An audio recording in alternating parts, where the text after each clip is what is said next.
jàngee fi baax fekk ñu fi ñu fekk fi baax également ou bien on est en train de nous imposer un nouveau Sénégal parce que kilifa. jógee këram di ñëw bérébu liggéeykaayam mooy permanence su partem ñu jëlee ko fa ne ko donget yóbbu maire nekk ci biir goxam di dox pour dem biram ñu téye ko yóbbu naan ñooñu dañu participer à une manifestation c'est-à-dire ci wàllu tubaab ci tubaab sax plutôt j'aurais préféré pour plus de respect aux Sénégalais ñu ne woon tentative de participation à une manifestation sax moo gënoon yenn maanaa participation à une manifestation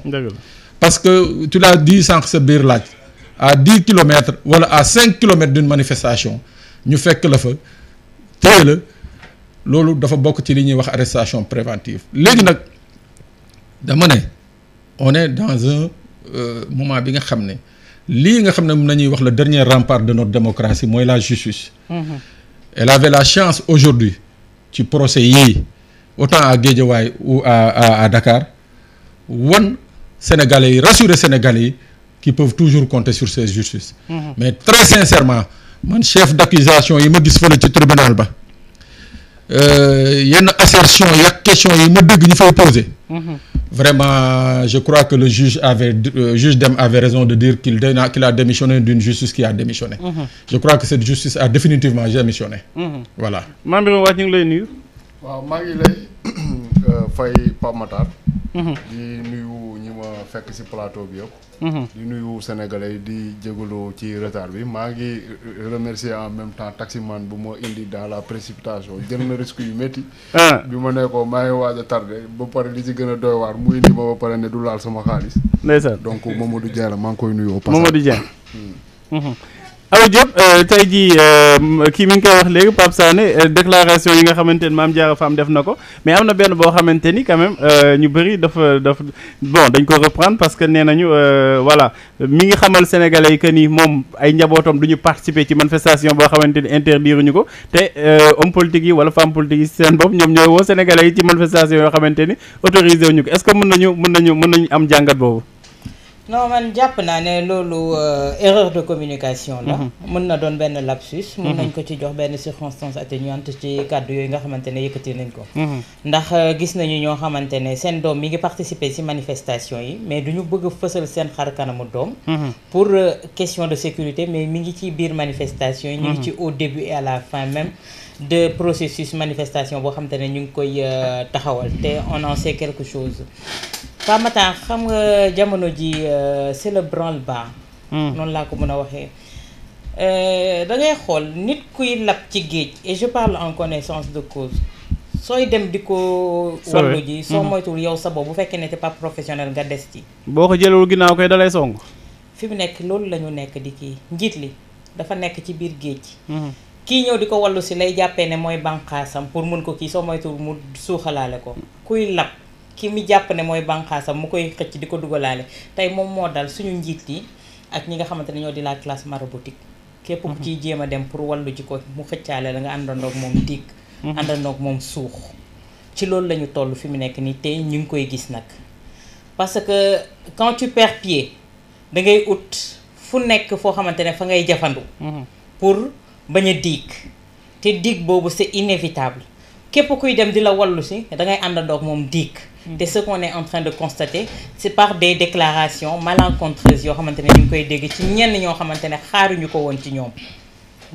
xam nga nit mun naa wax ak Moustapha sax ne Moustapha de maa ngi koy kii waaye waruma cee mën a gaaral Mame Birame ndax yoonu Mame Birame nekku ci mun naa wax li may wax rek pare ci wax ji jàpp sama ñàmburu beneen bi moo di ne ma joxewaat beneen misaal soo nekkee ci sa biir kër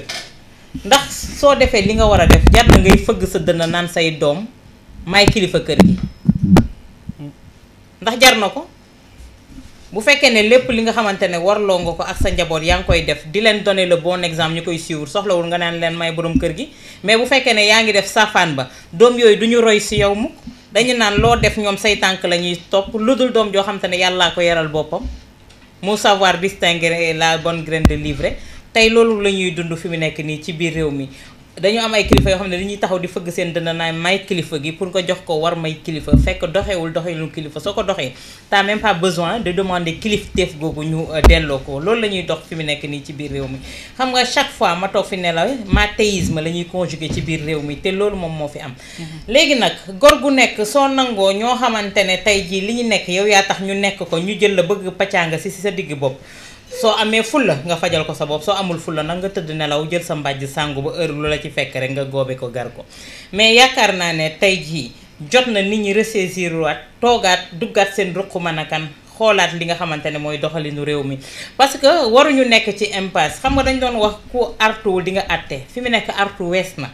ci àtte la ñu toll te àtte bi sax dañuy xoolaat ci àtte bi fan la toll parce que tey article 34 bi nga xamante ne moom la ñu waxoon ne moom la ñu visé ci ñi nga xamante ne tey ñoom la ñuy jugé tey jii ñu taxaw ci kanamu yoon moom moo di ne inéligibilité ñu teg ko ci seen kaw te soo gisee soo demee tribunalu Guédiawaye li nga xamante ne moom la requérir procureur bi moo di ne 6 mois ferme dont 6 mois dont 1 mois avec sur 1 mois ferme loolu lan lay wone article 34 moom mooy entrer en vigueur bu fekkee ne juge bi daf ko suivre dans sa réquisition moo di ne il va perdre ses droits civiques lan moo ko fi jar ci loo xamante ne amul benn fondement ci accusation yoo xamante ne teg nañ leen ko amul benn fondement bi lan la nañ ma wax ne lii moo tax mu am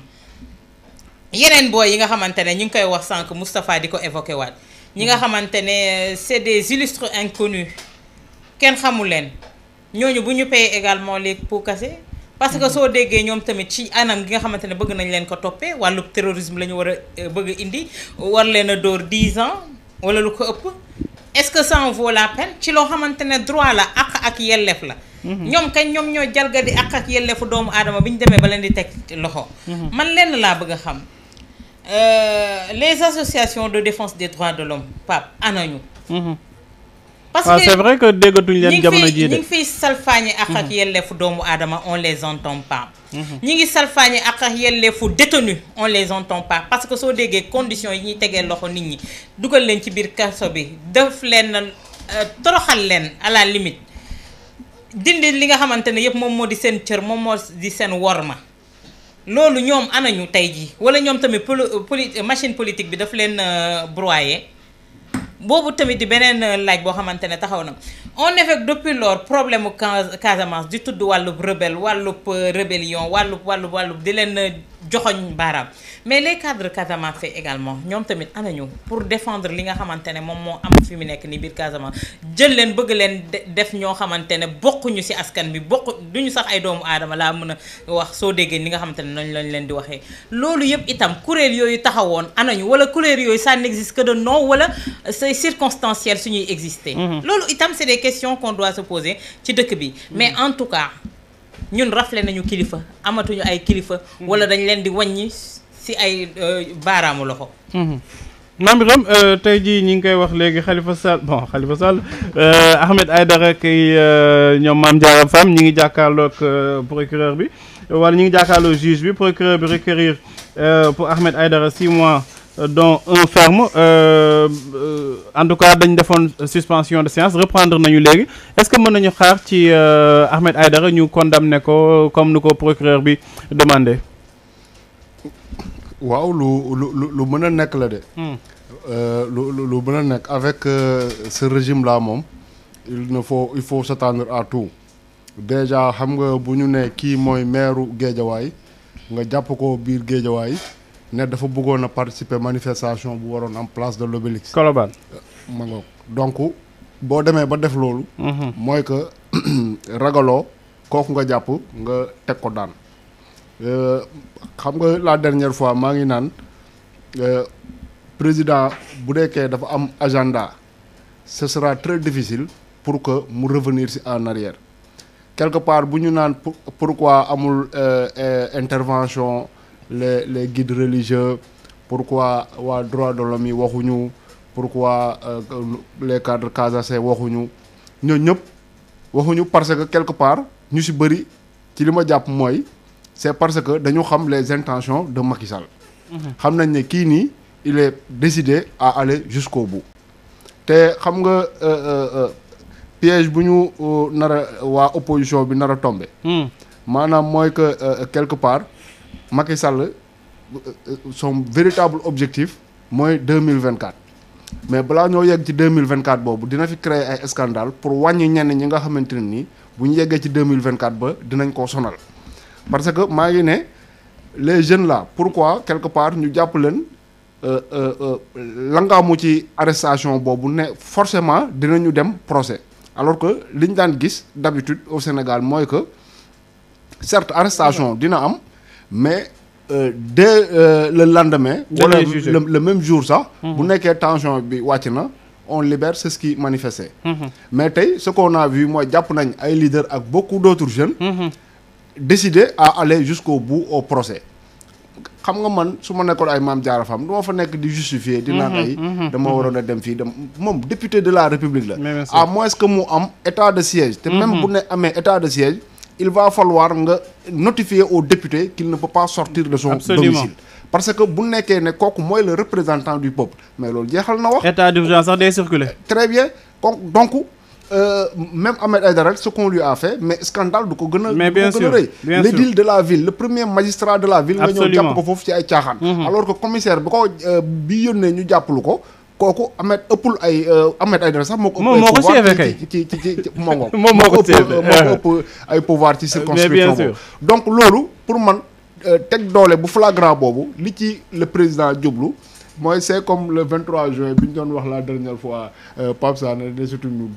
c'est la plus grande escroquerie de l'histoire mais quand on te dit que tey jii nii ñu ne la dinañu dem élection législative te la principale force de l'opposition du ci bokk mais loolu xam nga c'est tellement flagrant que quelque part xel benn du ko mën a nangu ici au Sénégal et ailleurs léegi nag bu nekkee le pouvoir en place daf ko teg pour man c'est en vue de préparer les échéances futures ci naka xam na ne loolu sénégalais yi mënuñu xalaat ànd ci 3e mandat léegi su ko defee ci élection législative yi ñu def fi lu ne weng les opposants wàcc ci mbedd bi di manifester ñu identifier ñi nga xamante ni jàpp nañu ne c'est les têtes brûlées parce que les jeunes là ñoom dañoo jàpp ne bu ñu teree manifestation ce sont les récalcitrants ce sont les téméraires yi nga xamante ni dans tous les cas dinañ dem manifester ji loolu moo tax ñu gën leen a téye mais tout ça c'est pour préparer le futur léegi nag kon da nga jàpp ni Macky Sall dafa nekk ci répétition générale ci répétition générale la nekk léegi nag xam nga bu ñu demee ba toll ci dëkk ñu ne conseil constitutionnel moom mooy le gardien de la constitution tey bu amee projet de loi wa ak lu mu munti doon balaa ñu koo appliquer Sénégal dañ ko koy jébbal mu xool ndax lii ànd na ak suñu constitution wala àndut ak constitution bi léegi bu nekkee conseil boobu ñooñu nga xamante ni ñu ngi leen di wooye ay sage ñu ngi dem di nu mu turati di nasaxal loi yi di nasaxal droit bi parce que lu ñu def ci liste yi ñu xaaj ni amul fenn fu ñu ko teg ça n'existe dans aucun pays mosul exister dans l'histoire politique du Sénégal te xam naa ne dootul amati dans l'histoire politique du Sénégal léegi bu nekkee conseil constitutionnel boobu war a sàmm droit bi moom moo dem ba di ko fuule ñu ne le président de la République moom mi nga xamante ni moom tamit dañ koy woowe gardien de la constitution moom tamit muy fuule les règles mais mënuñu wax kenn ne respecter règles yi ba nga respecter ko loolu c'est la voie de soi awa mu ngi koy wax léegi boo nekkee kilifa jarul ngay wax nit ñi def leen lii def leen la yow defal nit ñi gis la ngay def ñu topp ci loolu mais Macky Sall mooy kilifa woo xamante ne nii ñu ne gannaaw suba la tabaski ñu ne ko ana dépense mu ne non maa ëppoo sang xar mi alors Pape Sané tey jii ñu ngi jëm ci le 29 nat manifestation boo xamante ni ku jéggi moo ko woote Yewwi Askan Wi te ñoom nee nañu muy taw muy naaj dinañ amal seen manifestation dégg nañ sax Ousmane Sonko nii cette fois-ci moom Macky Sall dina ko arrêté wala mu rey ko tey nga defee ni bu ñu condamné ñi nga xamante ni jàpp nañ leen ci manifestation bi passé du gën a yokk en tout cas xaraw ci kar gi xaw ma mu naan xaraw ci kar gi du gën a yokk xaar bi karaw xar ci karaw gi wala karaw ci xar gi xaar bi lay yokk te pourtant taay xar boo xew de mais Pape Matar pour dëggal tuuti awa ak kii Mame Birame li ñu doon wax par rapport justement à ces organisations de la société civile ak cadre Casamance yi mais awa cadre yooyu moom bul sax sonn duñu mus a wax xam nga ndax lan duñu mus a wax damay fàttaliku 1980 bi Casa Sport gagné coupe du Sénégal wër kër kilifa yi nga xam ne qui sont originaires de la région de la Casamance naturelle à l'époque ñu teg ci ay quelques mois si la rébellion bi éclaté gis nga awa comité Ale Casa bi ñiy tiitaroo di ko jël di yóbbu fu nekk di ko présenter comme le meilleur club de supporters au Sénégal gis nga ci jamono 82 ba 88 gis nga comité Ale Casa bi képp ku ci bokk jël nañ la dugal la kaso ñii ci doon cotiser pour jàppale club bi su ñu tracé gis seen kay yi nga xam ne moom lañ doon xool ñii di si cotiser jàpp nañ la dugal la ci kaso bi ne la ci da ngay financer rébellion bi bokk na ci ay fonctionnaires yu bëri yi nga xam ne leur seul tort moo doon club bi c'est le club fanion de la région dañ doon cotiser di ci bokk ñoom ñëpp jàpp nañ leen dugal leen ci kaso bi ñii ñi ñàkk seen liggéey loolu moo tax cadre yooyu duñ ci mus a wax parce que ku ci nekk ñi fa nekk nii daanaka ñoom ñëpp ils ont vécu cette époque là ñoom ñëpp ay retraités nañu mais pour des raisons ya nga xam ne de standing ak i consort ak di ut lii neex président Macky Sall ak nguuram duñ ci mus a wax parce que lu ëpp lu gën a garaaw lii xew na fa te duñu wax. Pierre Goudiaby Atepa quand même waroon na ci prononcé wu quand même. non ma ne lu gën a garaaw lii xew na fa te duñu wax y a eu combien de morts l'année dernière dégg nga cadre yi wax. même Robert Sagna y a eu combien de morts lors de l'affaire Boffa Bayo dégg nga ñu wax ci duñu wax. parce que tamit. mais suñu demee tey ba bëgg ternir la réputation des Casamançais di leen taxer de rebelles quand même ils ont leur mot à dire parce que tey ñoom ñoo arrogé wu le droit de parler à leur nom créer kuréel structure taxawal ko ne pour les cadres Casamançais. suñu nee cadre Casamançais mooy la tête pensante. nañu waxal ñi nga xamante ne ñoo di waa diwaan ba doo toog sa dëkk ñu leen di taxer de rebelle di rey ay bakken foofu nu mu leen neexee comme kuy tëra sa xar attends. te ñooñu nga ne duñu wax pour des intérêts crypto personnels. kon nañu dissoudre seen kuréel googu. da ngay dem xool kuréel googu nga xool ña fa nekk sax boo xoolee ña fa nekk rek da nga xam ne ils sont représentatifs de rien du tout. d'accord ñoom ñëpp ku ci nekk ci ñoom daanaka bu weesoo Pierre Goudiaby li ñu xaw ma dañu ëmb nu ñu koy waxee ëmb ku ëmb sa sànqal xaw ma lan. d'accord ma de. man de tey soo may 100 francs wala 1000 francs ameel ma ko si laa la gën a mën a wax. waaw d'accord mais ñoom nag ci foofu nañu toll moo tax du ñu mus a wax ñooñu moom bu dee ci ñooñu ngay xaar rek ne t'en fais même pas du ñu mus a wax. wóor na ma ni am na ñu ngi nekk ci biir cadre yooyu bu ñu ñëwoon sax tëddal seen doom yi rey leen lu ñu wax mu ngoog donc léegi pour ñëw tontu Pape Matar ci mbirum manifestation bi mais Pape Matar xam nga fu mu ne nii dañu